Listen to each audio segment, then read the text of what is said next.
night started like any other, but what unfolded inside that old cinema would haunt me forever.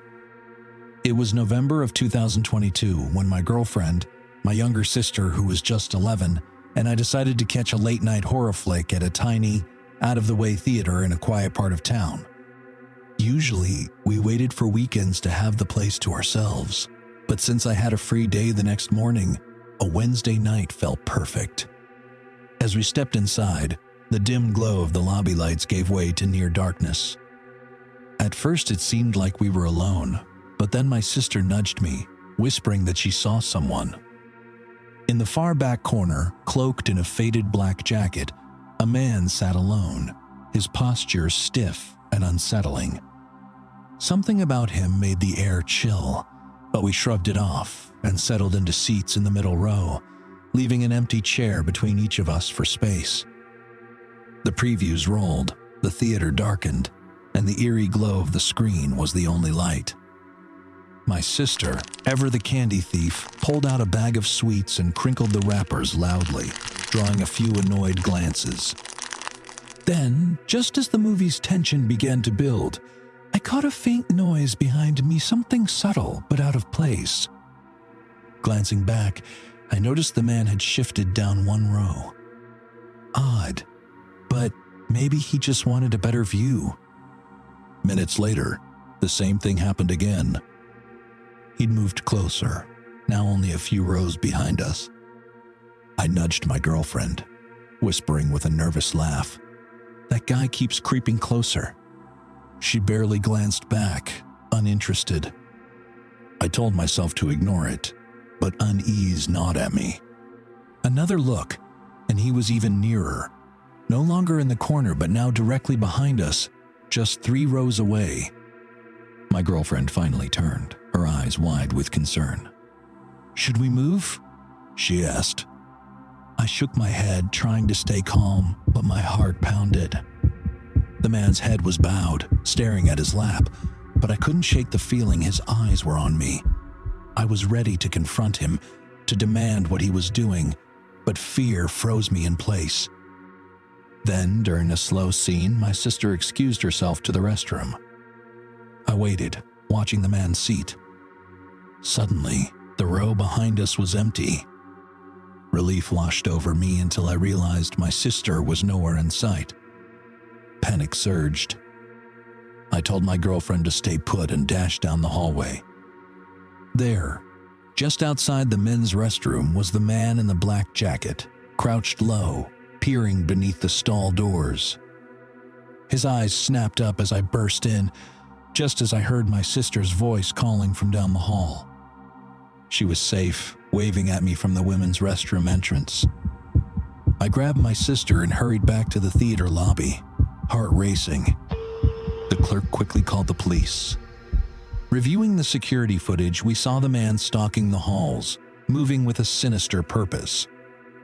It's been nearly 2 years now, and no one has identified him. The memory of that night still sends a shiver down my spine, how close we came to something terrible, and how a small twist of fate saved my sister from danger.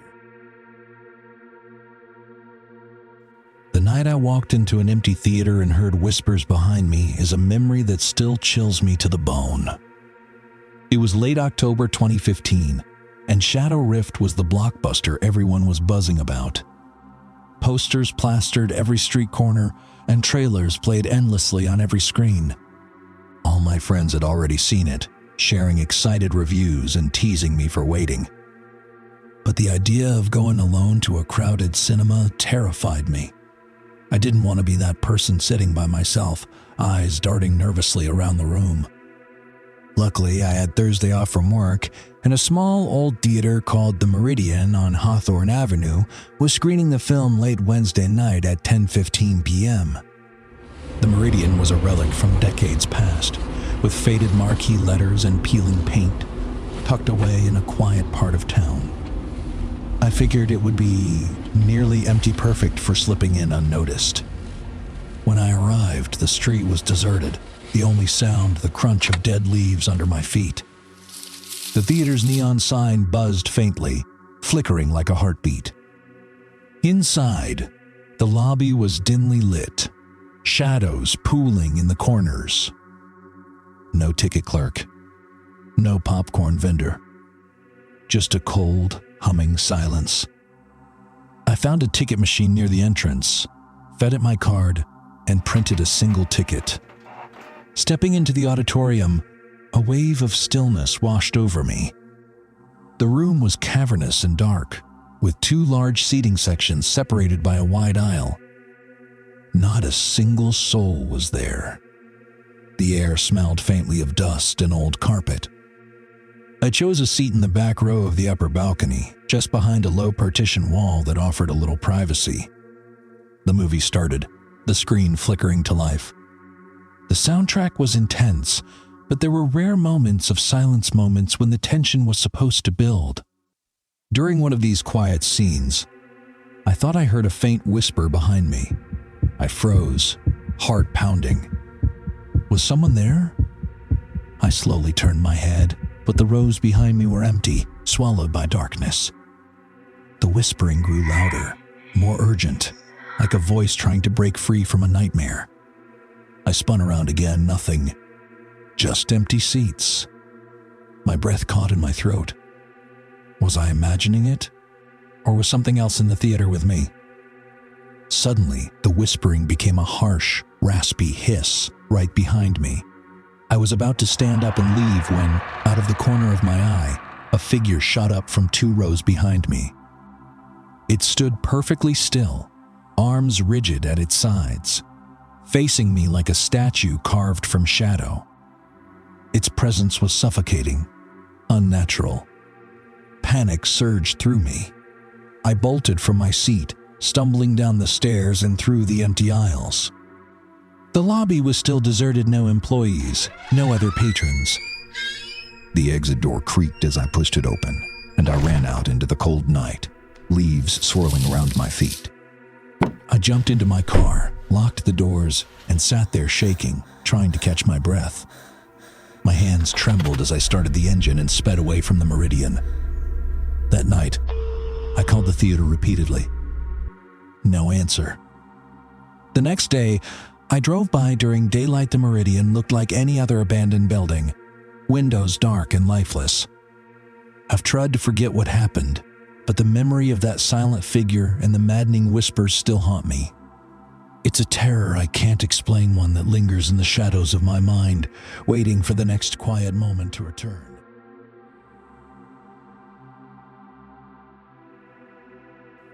Some nights stick with you forever, burned into your memory like a scene from the darkest thriller, and what happened at the Starlight Cinemas on Riverside Drive will haunt me until the day I die. I was 19 and working one of my first real jobs at the Starlight Cinemas in Millbrook, a small town in upstate New York. It was a Thursday night in early October 2019, and the autumn chill had already settled over the quiet streets. Working in a movie theater wasn't glamorous, but for a college student, it paid the bills. The job had its perks, though dealing with the public meant you'd inevitably encounter some unsavory characters. The final showings were ending around 11:45 a.m. p.m., later than our usual weeknight schedule. I was the only employee on the floor besides Elena, the shift supervisor who managed the concession stand, who was busy with her closing routine. I sat on the plush burgundy steps near the ticket counter, mindlessly scrolling through social media on my phone, when Elena called out from behind the snack bar. "Ryan, can you handle the lobby sweep? I'm stepping out for a coffee run, but I'll be back in 30 to lock everything down." I grabbed the industrial broom and made quick work of the carpeted floors, then returned to my spot on the steps. My phone had died, so I pulled out my old backup flip phone to play a simple puzzle game. The theater felt eerily quiet. Quiet. These late-night shifts always made me nervous about potential break-ins or robberies. Then I heard it, the heavy glass doors at the entrance slamming open with such force that the sound echoed through the lobby. I looked toward the entrance vestibule, expecting to see Eleanor returning early. Instead, a figure emerged from the shadows, a man in his mid-50s, wearing a weathered black leather jacket. His piercing gray eyes found mine instantly, and something about his stare made my skin crawl. "We're closed for the night," I said, trying to sound more confident than I felt. "You'll need to leave." He studied me with an intensity that reminded me of a predator sizing up its prey. When he finally spoke, his voice was gravelly and low. "Is Elena around?" I shook my head, my pulse quickening. "Mind if I just sit here for a few minutes?" he asked, but it didn't sound like a question. My mouth went dry. I've never been good with confrontation, and every instinct told me this man was dangerous. I sat back down and pretended to focus on my phone while frantically typing a text to Elena about the strange visitor. The old flip phone took forever to send messages, and I knew Eleanor rarely checked her phone during breaks. When I glanced up, the man had settled onto a bench across the lobby, his eyes fixed on me like a hawk watching a mouse. Feeling uncomfortable under his stare, I decided to move to an upper-level bench that faced away from him, a decision I'd later realize was incredibly stupid. With him out of my sight, he could do anything. After a few tense minutes, I returned to my original spot on the steps. The man was gone.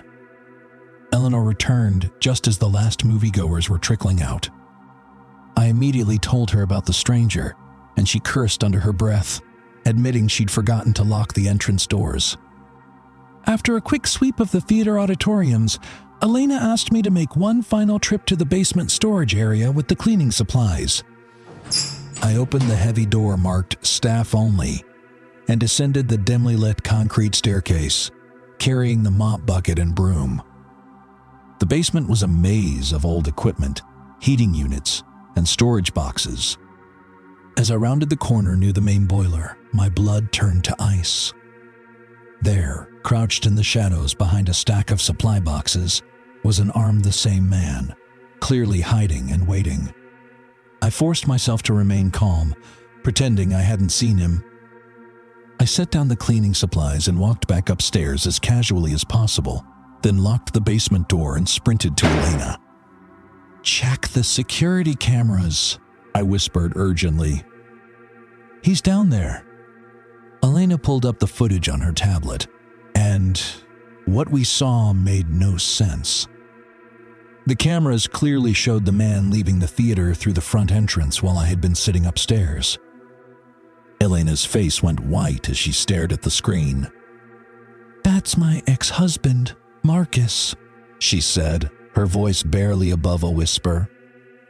My heart sank as the pieces began falling into place. Elena immediately pulled out her phone, not to call the police, but to call Marcus directly. I followed her outside, too afraid to stay in the building alone. The call went straight to voicemail. Elena tried again, then again. Finally, she dialed 911. What she told the dispatcher left me speechless. Marcus had come to the theater to warn her because he'd gotten mixed up with someone dangerous, someone who had threatened to kill Elena over a gambling debt Marcus couldn't pay. Within minutes, police cars flooded the parking lot, sirens wailing. Officers emerged from the building escorting a middle-aged man in handcuffs, someone who looked like he'd stepped out of a crime documentary, with cold eyes and an expensive suit that couldn't hide his menacing presence. Elena never returned to work after that night. I never learned the complete story, though I became something of a legend among my coworkers for witnessing the whole ordeal. Looking back, I'm grateful I never confronted that man hiding in the basement. Some encounters are too dangerous to face head-on. To this day, I wonder what would have happened if I'd discovered him down there in the dark.